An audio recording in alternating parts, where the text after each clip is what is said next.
मध्य प्रदेश सरकार की संस्कृति मंत्री उषा ठाकुर के मदरसों को लेकर दिए गए बयान के बाद एक तरह से सियासत भी तेज हो चुकी। हमारे साथ हैं जमीयत उलेमा के अध्यक्ष, मध्य प्रदेश संगठन उसके अध्यक्ष हाजी हारून साहब हैं। सर, आपने सुना उनका बयान, आप क्या कहेंगे?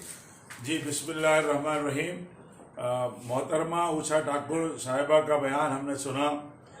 मैं जहाँ तक समझता हूँ बहुत अफसोसनाक है, काबिल मजम्मत है। मोहतरमा उषा ठाकुर साहिबा को मदरसों की तारीख से वाकिफियत बिल्कुल नहीं नजर आती। उन्हें जाना चाहिए, मदरसों को देखना चाहिए।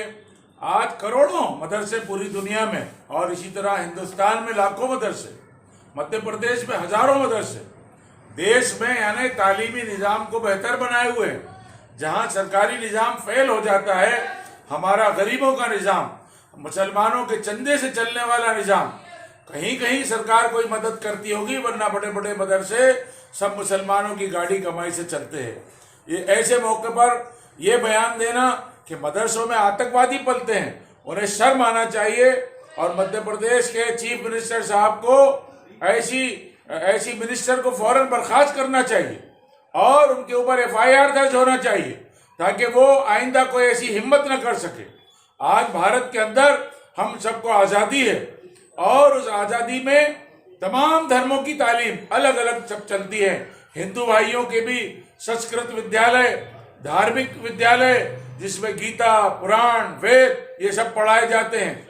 ज्योतिषाचार्य बनते हैं, धार्मिक पंडित गुरु बनते हैं। यूनिवर्सिटियों में भी धार्मिक तालीम दी जाती है। यूनिवर्सिटियों में भी अलग अलग जो है अरबी के और उर्दू के मदरसे के निसाब भी पढ़ाए जाते हैं।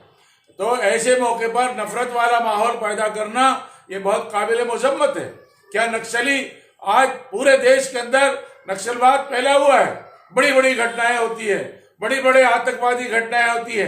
वो जो है कोई भी जो है किसी मदरसे से पढ़ा हुआ है, सब आतंकवादी जो है वो कहती है कि मदरसों में आतंकवादी होते हैं। इसी तरह कश्मीर का जिक्र करके कहती हैं कि वहां मदरसों की वजह से आतंकवाद है।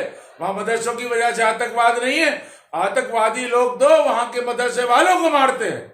वहां आतंकवाद कोई और वजह से, पाकिस्तान की वजह से, भारत के मदरसों की वजह से नहीं है जो उन्होंने जिक्र किया। उनको जहालत पर मबनी है। उन्हें जाना चाहिए, देखना चाहिए, मालूमात करना चाहिए। आज भारत सरकार में बरसों से भारतीय जनता पार्टी की हुकूमत है, दिल्ली में, मध्य प्रदेश में भी। क्या शिवराज सरकार ने या केंद्र सरकार ने किसी भी एक अदना से मदरसे पर भी कोई उंगली उठाई है, कोई कार्रवाई करने की जरूरत पड़ी है? नहीं, कहीं पर भी कोई ऐसा निजाम नहीं है। बेहतरीन तालीम, इंसानियत की, भाईचारे की, मोहब्बत की, अखलाक की तालीम दी जाती है। और आज देश के अंदर जो है मदरसे फल रहे, फूल रहे हैं। गुजरात में, महाराष्ट्र में और पूरे मुल्क के अंदर इतने बड़े बड़े मदरसे हैं, उसका करोड़ों का बजट होता है और वो जो है देश सेवा में लगे हुए हैं, समाज सेवा में लगे हुए हैं। जहां आजादी से पहले मदरसों का किरदार आजादी की लड़ाई था। आजादी की लड़ाई में मदरसों के लोगों ने मौलाना कासिम नानोतवी, मौलाना हुसैन अहमद मदनी, मौलाना अबुल कलाम आजाद, ये सब लोग मदरसों से पढ़े हुए थे और उन्होंने जिहाद आजादी में बढ़ चढ़ कर हिस्सा लिया। ऐसी औरतों को फौरन बर्खास्त करना चाहिए और हम फिर आजादी की लड़ाई और इस फिरका परस्ती के खिलाफ लड़ाई लड़ने के लिए तैयार हैं। अगर इसी तरह की फिरका परस्ती लोगों ने फैलाई तो हम फिर मैदान में होंगे इंशाअल्लाह ताला। हम मध्य प्रदेश के चीफ मिनिस्टर शिवराज साहब से अपील करते हैं कि उनको बर्खास्त करें और उनके खिलाफ करोड़ों मुसलमानों का दिल दुखाने की वजह से उन पर FIR दर्ज करके मुकदमा कायम किया जाए।